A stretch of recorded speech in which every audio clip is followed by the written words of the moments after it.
नमस्कार दोस्तों, स्वागत है आप सबका प्रॉपर्टी मित्र में। आज के वीडियो का टॉपिक है PNB pride housing loan scheme for government employees. तो ये स्कीम जो है एक्सक्लूसिवली गवर्नमेंट एम्प्लॉयज़ के लिए है, बाकी लोग इसके लिए एलिजिबल नहीं हैं। तो अगर आप गवर्नमेंट एम्प्लॉय हैं तो आप इस वीडियो को देखें, अदरवाइज आप इस वीडियो को ना देखें क्योंकि आप इस स्कीम के लिए एलिजिबल नहीं हैं। बट आपके लिए और भी बहुत सारी स्कीम्स अवेलेबल हैं जिन पे हम ऑलरेडी वीडियोस बना चुके हैं, जिनका लिंक आपको मिल जाएगा ऊपर आई बटन में और नीचे डिस्क्रिप्शन बॉक्स में।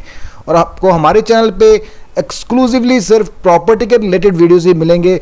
अगर आप चैनल पे नए हैं तो चैनल को सब्सक्राइब करें, बेल आइकन को दबा दें ताकि आपको हमारे वीडियोस के नोटिफिकेशंस मिलते रहें। तो आइए स्टार्ट करते हैं आज का ये वीडियो।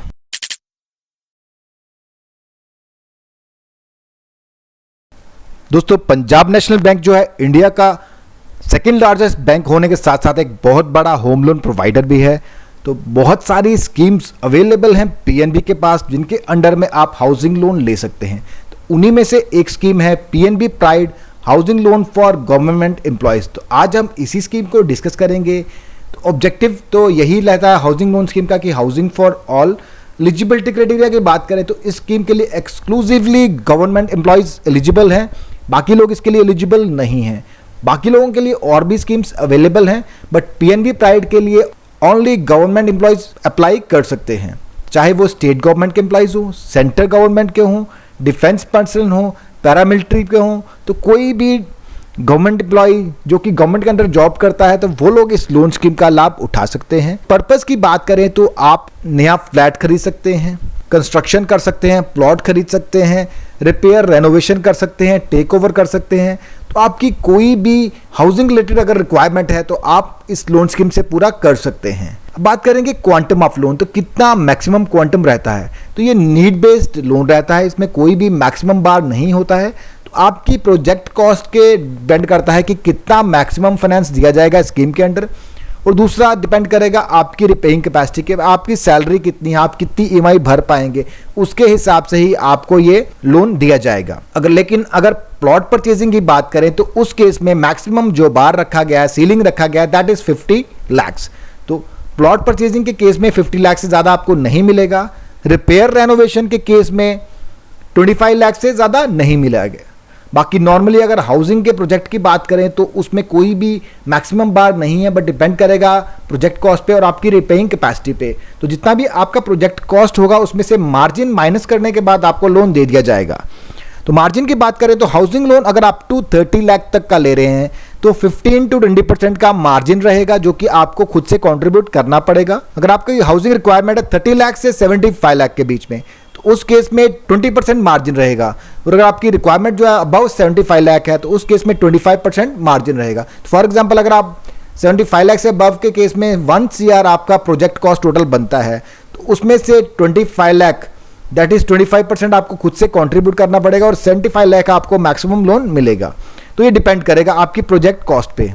और अगर आप प्लॉट परचेज कर रहे हैं लैंड या बिल्डिंग तो उस केस में आपको 25% मार्जिन देना पड़ेगा। तो मार्जिन ये जो है अमाउंट पे डिपेंडेंट है, तो उसी के हिसाब से ये डिसाइड होगा जितना आपको अमाउंट का रिक्वायरमेंट होगा। उसके बाद में सिक्योरिटी की बात करें तो लोन सिक्योरिटी के लिए आपकी जो टाइटल डीड्स होंगी, आपकी जो प्रॉपर्टी होगी उसकी इक्विटेबल मॉर्गेज की जाएगी।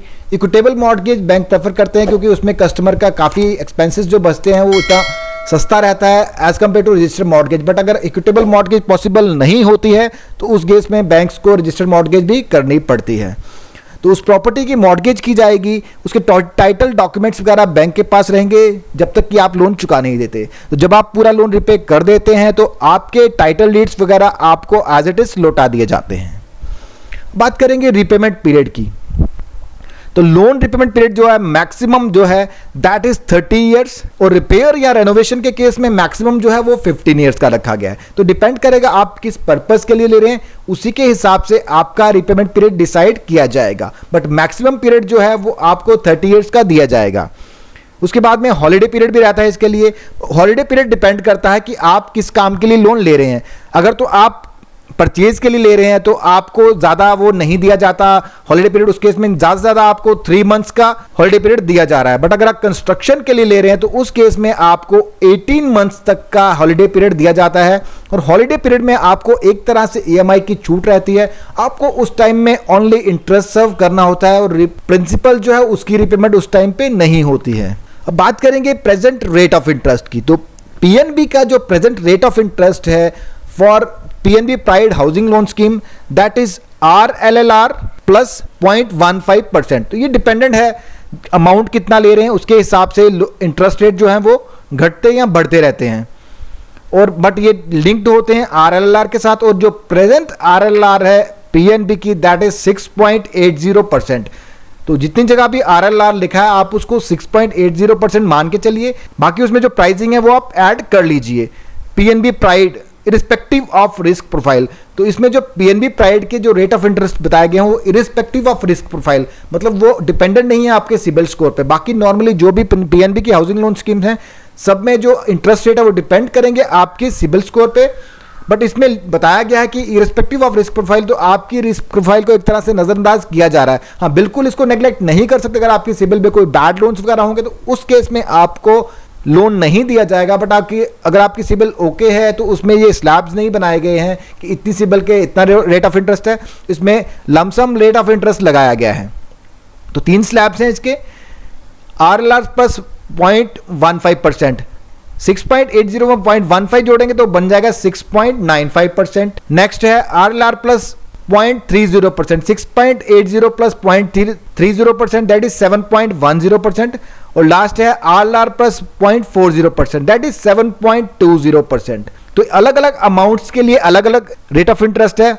अप टू 30 लाख तक है 7.10%, अबव 30 लाख है 7.20%। तो डिपेंडिंग अपॉन योर अमाउंट, आप कितना अमाउंट ले रहे हैं उसी के हिसाब से आपको रेट ऑफ इंटरेस्ट भी चार्ज किया जा रहा है।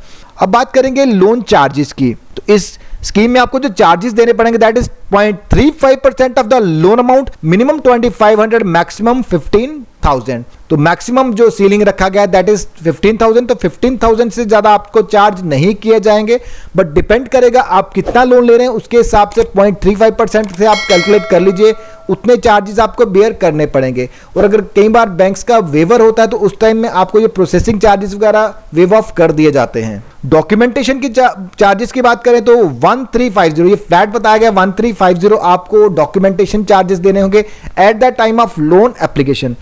इसके अलावा आपको वैल्यूएशन चार्जेस देने होंगे, क्योंकि आपकी जो भी प्रॉपर्टी आप ले रहे हैं या आपके पास ऑलरेडी जो प्रॉपर्टी है उसकी वैल्यूएशन की जाती है। बैंक का अप्रूव्ड वैल्यू जो कि एक आर्किटेक्ट होता है वो आपकी प्रॉपर्टी को विजिट करता है, उसकी मेजरमेंट की जाती है, उसके बाद में उसकी एक वैल्यूएशन दी जाती है वैल्यूर के द्वारा। उसके चार्जेस भी कस्टमर को बियर करने पड़ते हैं। उसके अलावा लीगल ओपिनियन चार्जेस, जो कि बैंक का एक पैनल लॉयर होता है वो लीगल ओपिनियन देता है आपकी प्रॉपर्टी पे, आपकी प्रॉपर्टी जो है उसके टाइटल वगैरह क्लियर है, सारी चीजें चेक करता है, उसकी फी भी कस्टमर को बियर करनी पड़ती है। उसके अलावा अगर आपकी स्टेट में कोई भी स्टैंप ड्यूटी एप्लीकेबल है वो भी आपको भरनी पड़ेगी। तो दोस्तों ये था PNB pride housing loan scheme for government employees. कैसा लगा आपको आज का ये वीडियो? कमेंट बॉक्स में कमेंट करके जरूर बताएं। अगर आपको वीडियो पसंद आए तो वीडियो को लाइक करें, चैनल को सब्सक्राइब करें। Thank you for watching.